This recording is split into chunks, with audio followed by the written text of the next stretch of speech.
والعاقبة للمتقين والصلاة والسلام على سيد الأنبياء والمرسلين وعلى آله وأصحابه أجمعين أما بعد فأعوذ بالله من الشيطان الرجيم بسم الله الرحمن الرحيم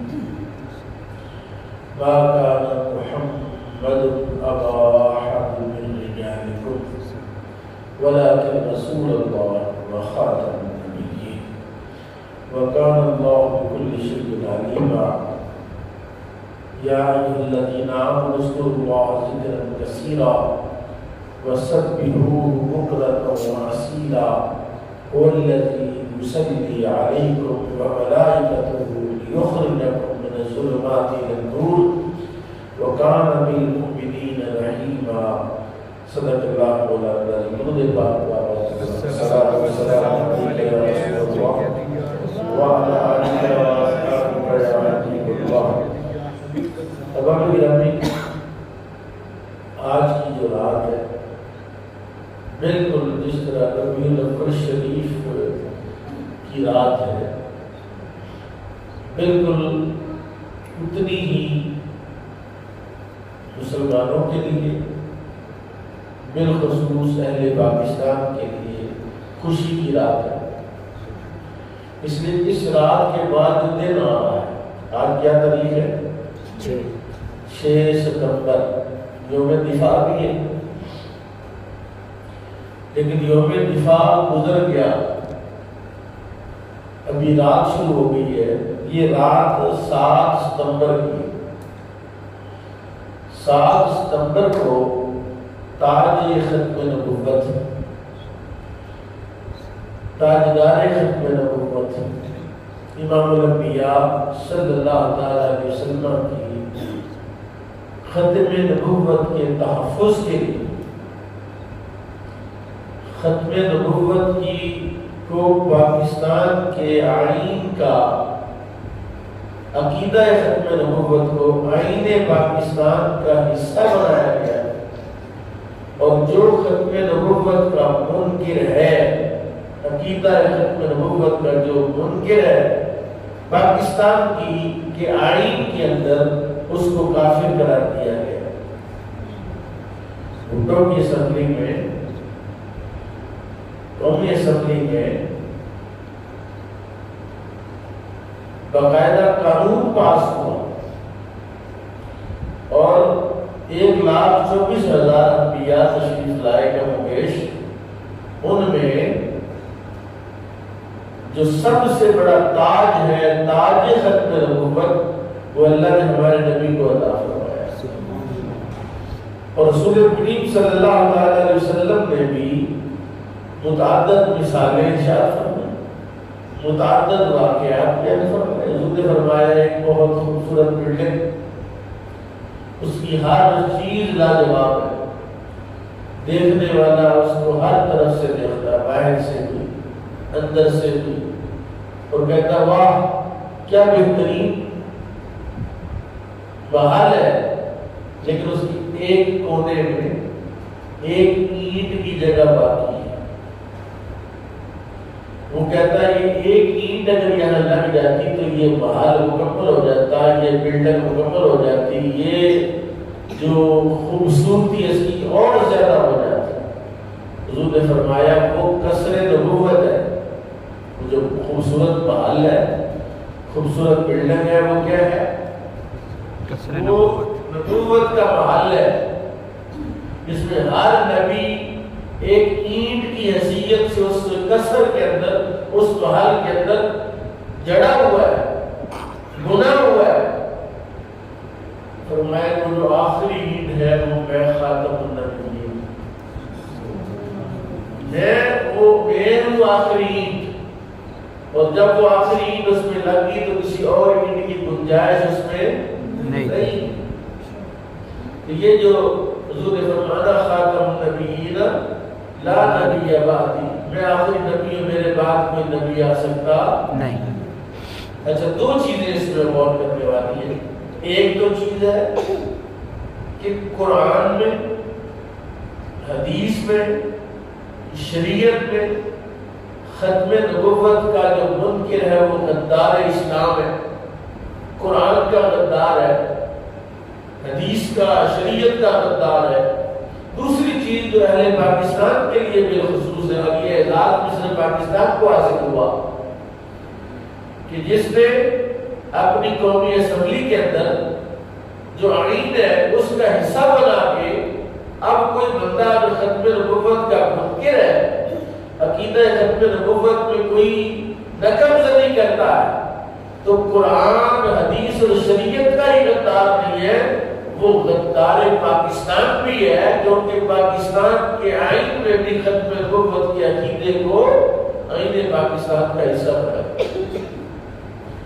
ہماری قوم کو شعور نہیں ہے، چاہیے تو یہ کہ کل چلانا ہو، جھنڈے لگے، عقیدہ ختم نبوت کا جلوس نکلے، کہ اتنا بڑا کام جو کیا گیا ہے، آج بھی جو ذریت مرزا ہے آج بھی وہ سازشوں میں مصروف ہے، نوجوانوں کے ایمان کو وہ خرید رہی ہے یورپ کے ویزے کے لالچ میں، کاروبار اور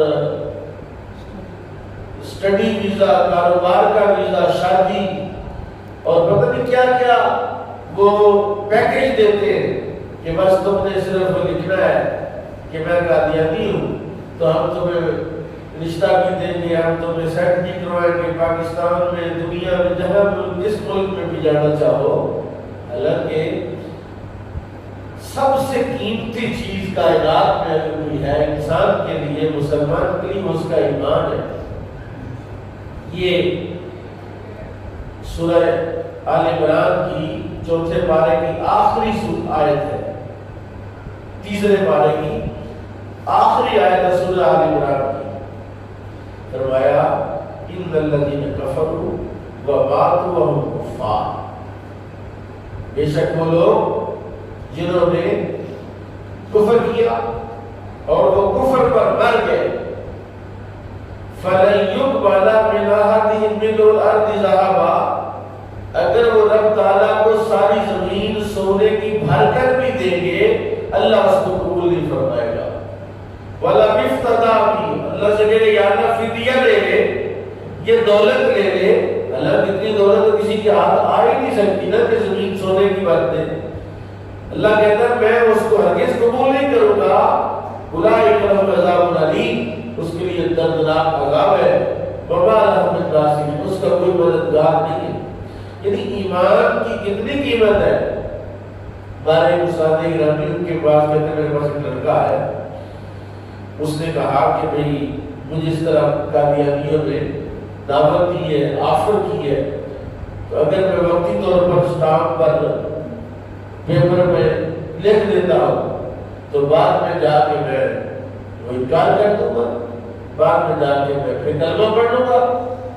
استاد گرامی نے کہا یہ بتاؤ اگر اسی دوران جب تم نے پیپر پہ لکھ دیا اس کے فوراً بعد تمہارا کار میں جانے میں ایکسیڈنٹ ہو جائے، تم مر جاؤ تو جنت میں جاؤ گے جہنم میں جاؤ گے، اور یہ زندگی تو اچھی یا بری ختم ہو جائے گی، یہ تو کٹ جائے گی، لیکن وہ زندگی جو نہ ختم ہونے والی زندگی ہے، ہمیشہ کی زندگی ہے، دائمی زندگی ہے، اس کا خاتمہ کوئی نہیں ہے، جس کی انتہا نہیں ہے، جس کی کوئی حد اور بندہ نہیں ہے۔